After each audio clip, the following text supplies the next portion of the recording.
ಅದಕ್ಕೆ ಪ್ರಥಮದಲ್ಲಿ ಔಷಧ ಮಾಡಬೇಕು. ವಾತಾವರಣ ನಿಮ್ಗೆ ಇಷ್ಟು ಪ್ರಾಯ ಆದ್ರೂ ಅದೊಂದು ಸಮಸ್ಯೆ ನನಗೆ. ಅದೇ ಹೇಳಿಲ್ಲ ಈಗ ನಿಮ್ಮನ್ನು ಕಂಡಾಗ ನಾನು ಬಿಟ್ಟರೆ ಗೊತ್ತಾಯ್ತು. ಯಾಕೆ? ಆಕಸ್ಮಿಕವಾದ ನಿಮ್ಮ ಮರಣದಿಂದ ಅಪ್ಪನದ್ದು ಆಕಸ್ಮಿಕವಾಗಿ ನಿಮ್ಮ ಬರೋಣದು ಮರಣದ ಕೇಳುವವರ ನಾಲಿಗೆ ಕತ್ತರಿಸುವುದಲ್ಲ, ಕೇಳುವವರ ಕಿವಿ ಕುಯ್ಯಬೇಕೆಂದು ಕಾರ್ಯ ಮಾಡ್ತಿದ್ದೇನೆ. ಹೌದಾ? ಕೇಳಿದಾಗ ಯಾಕೆ ನಿನಗೆ ಆಕಸ್ಮಿಕ ಅಂತ ಕಂಡಿತು? ಸಾಕ್ಷಾತ್ ದಿವಾಕರಣಿನ ಮನೆ ಬಾಗಿಲಿಗೆ ಬಂದಾಗ ನೀವು ಪಂಡಿತ್ಯಕ್ಕೆ ಬರುವವರು ಈ ದಿವಾಕರ ಬರಬೇಕಂತ ಹೇಳಿದ್ರು ಬರೋಲ್ಲ. ಸೇವೆ ಆಗಿ ಒಂದು ವಾರದ ನಂತರ ಬಂದ್ರು ವಿಶ್ವಾಸಕ್ಕೆ ಮಾತಾಡಿ ಆಕಸ್ಮಿಕವಾಗಲ್ಲ ಬಂದಿದ್ದೇನೆ. ಕಾರಣ ಎಂದು ಗೊತ್ತಾಗಿಲ್ಲ. ಕಾರಣ ಉಂಟು. ಪೂರ್ವೋಚ್ಚರ ಅಂದ್ರೆ ಶ್ರೀಮಾನ್ ಶ್ರೀ ಶ್ರೀ ಪೂರ್ವೋಚ್ಚರ ಇಲ್ಲ, ಅಷ್ಟೆಲ್ಲ ಹೇಳಿಲ್ಲ. ಪೂರ್ವೋಚ್ಚರ ಅಂತ ಮಾತ್ರ ಹೇಳ್ತೀನಿ. ನಾನು ಸೇರಿಸುವಂತೆ ಯಾರು ಹೇಳಿಲ್ಲ. ನಾನಾಗಿ ಬಂದದ್ದಲ್ಲ, ಬೇರೆಯವರು ನೋಡಿದ್ದೆ ಅಲ್ಲ. ನನ್ನ ಮಾವ ಕಳಿಸಿದ್ದು ಸಕುಲಿ ಮಹಾಶಯ ಗೊತ್ತಿಲ್ಲ ನಿಮಗೆ? ಶಿಷ್ಯ ಅಂತ ನನ್ನ ಈ ಕುತಂತ್ರ ವಿಚಾರ ನಾನು ಅವತ್ತೇ ಕಲ್ತದ್ದು. ನೋಡುವಾಗ ಗೊತ್ತಾಗ್ತದೆ. ಎಳೆ ಎಳೆಯನ್ನು ನಾನು ಸಂಗ್ರಹ ಮಾಡಿದ್ದೀನಿ. ಇಲ್ಲ ಮತ್ತೆ ಹೇಳಿದ್ರು ನೋಡುವುದಕ್ಕೆ 300 ಅಡಿ ಇದ್ರು 300 ಅಡಿ ಅವರು ಒಂದು ಕೆಲಸ ಮಾಡ್ತಾರಮ್ಮ ಅಂತ. ಹಾಗೆಲ್ಲ ಸ್ವಾಮಿ, ಗಟ್ಟಿದ ಮೆಣಸು ಉದ್ದ ಖಾರ ಇರುತ್ತೆ, ಚಪ್ಪೆ ಚಾರು ಗಿಡ್ಡ ಮೆಣಸು ಮಸಾಲೆ ಕಪ್ಪಿ ಒಳ್ಳೆ ಖಾರ ಇರುತ್ತೆ. ನಿನ್ನನ್ನೇ ನೋಡುವುದಕ್ಕೆ ಬಂದದ್ದು. ನನ್ನೊಮ್ಮೆ ನೋಡುವಂತ ಸರಿ ನಾನು ಹೇಗೆ ಕಾಣಿಸ್ತೇನೆ? ಯಾವಾಗಲೂ ತೇಜೋಪುಂಜವಾಗಿರ್ಬೇಕಾದಂತ ನಿಮ್ಮ ಪದನಾರನ್ನು ಮಾಡಿ ಬಸವಳಿದು ಹೋಗಿದೆ. ನೀವು ನಿಮ್ಮ ನೋಡುವ ಒಂದು ಮಾನಸಿಕವಾಗಿ ನೊಂದಿದ್ದೇನೆ ನಾನು. ಅದನ್ನು ಕಟ್ಟಿ ತಲೆಬಿಸಿ ಮನಸ್ಸಿನಲ್ಲಿ ತಲೆಬಿಸಿ. ಇದಕ್ಕೆ ಕಾರಣ ಏನು ಗೊತ್ತಾ? ಏನು? ನಮ್ಮ ಅರಮನೆಯನ್ನು ಪ್ರವೇಶವಾಗಿದ್ದ ಪಾಂಡವರೇ ಇದಕ್ಕೆ ಕಾರಣ. ಆ 5 ಮಂದಿ ಬಂದು ಅರಮನೆಯನ್ನು ಸೇರಿದ ಮೇಲೆ ಒಂದು ನಿತ್ಯ ಮಾಡಿದ್ರೆ ನಿತ್ಯ ಬರುವುದಿಲ್ಲ, ಊಟ ಮಾಡಿದ್ರೆ ಊಟ ಸೇರುವುದಿಲ್ಲ. ಎಲ್ಲಿ ಹೋದ ಅವರದ್ದೇ ಚಿತ್ರಣ ಕಾಣುವುದು ನನಗೆ ಅಂತ. ಹೌದು, ನಿಮ್ಮ ಮಾವನ ಬಾಯಿ ಯಾವಾಗಲೂ ಅದೇ ಇರುತ್ತಲ್ಲ. ಏನೋ ಮಾಡಲಿ ನಾನು ಪಾಂಡವರ ಕೋಳಿ ಪಡೆ. ಹೀಗೆ ಮಾತಾಡಿದ್ರೆ ನಿನ್ನ ಅಲ್ಲಿಗೆ ಕಳಿಸಬೇಕೀಗ.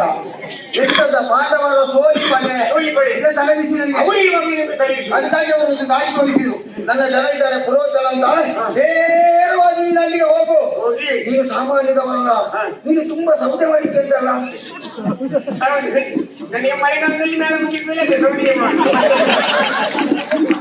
ಸೌದೆ ನಿನ್ನನ್ನು ಒತ್ತಿಸಿದ ಸೌದೆ ಮಾಡಿ ಅಂತ ಹೇಳ್ತಲ್ಲ.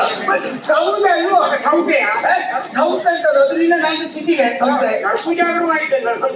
ಸೌದ ಸೌದ ಸೌದ ಮನೆ ತುಂಬಾ ಮಾಡಿದ್ದೆ. ಜನ ಉದ್ಘಾಟನೆ ಆಗದೆ ಹಾಗಿದ್ದು ಹಾಗಿದ್ದು ಒಂದೊಂದು ಇತ್ತೀಚೆಗೆ ಒಂದು ಉದ್ಘಾಟನೆ ಮಾಡಿದ್ದ ಸುದ್ದಿ ಬಂದಿದೆ. ಮೊದಲಿಗೆ ಸಣ್ಣಗೆ ಇನ್ನು ಸ್ವಲ್ಪ ದೊಡ್ಡದಾಗ್ತದೆ. ಮತ್ತೆ ಧರ್ಮದರ್ಶಿ ಅಂದ್ರೆ ಅದಲ್ವಾ? ಈಗ ಅಂಥದ್ದೆಲ್ಲ ತೀರ ಮಾಡಿದ್ಯಲ್ಲ. ಹಾಗೆ ಈಗ ಸದ್ಯಕ್ಕೆ ವಾರಣಾವತದಲ್ಲಿ ಇಲ್ಲಿ ಪ್ರತಿ ವರ್ಷವೂ ಪಶುಪತಿ ಉತ್ಸವ ಎನ್ನುವುದು ನಡೀತದೆ.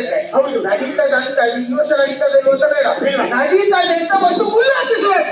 ಪ್ರಚಾರ ಮಾಡು, ಪ್ರಚಾರ ಮಾಡಬೇಕು. ಪ್ರಚಾರ ಮಾಡಿ ಜನಗಳಿಗೆ ಗೊತ್ತಾಗ್ತದೆ. ಅದೇ ಕಾಲಕ್ಕೆ ಸರಿಯಾಗಿ ಪಾಂಡವರು ಅಲ್ಲಿಂದ ಇಲ್ಲಿಗೆ ಬರುವ ಹಾಗೆ ವ್ಯವಸ್ಥೆ ನಾನು ಮಾಡ್ತೇನೆ. ಆವಾಗ ನೀನೊಂದು ಹಾಸ್ಯಾಲಯ ನಿರ್ಮಾಣ ಮಾಡಬೇಕು.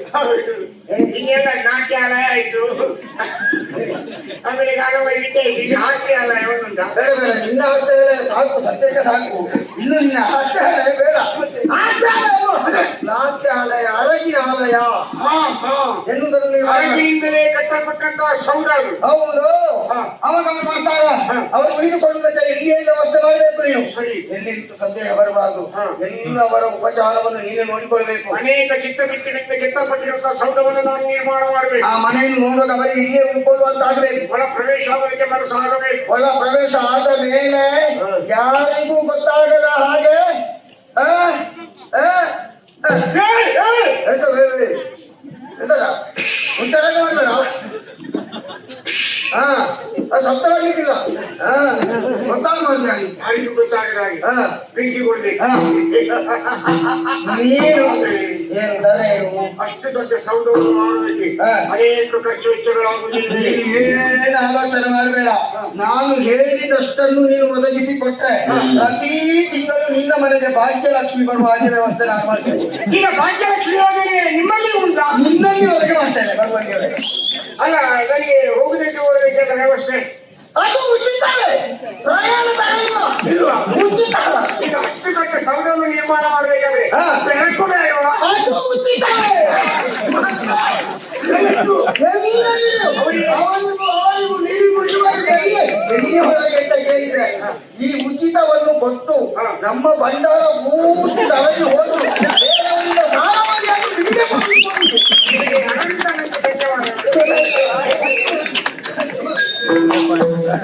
ಭಾಗ್ಯಲಕ್ಷ್ಮಿ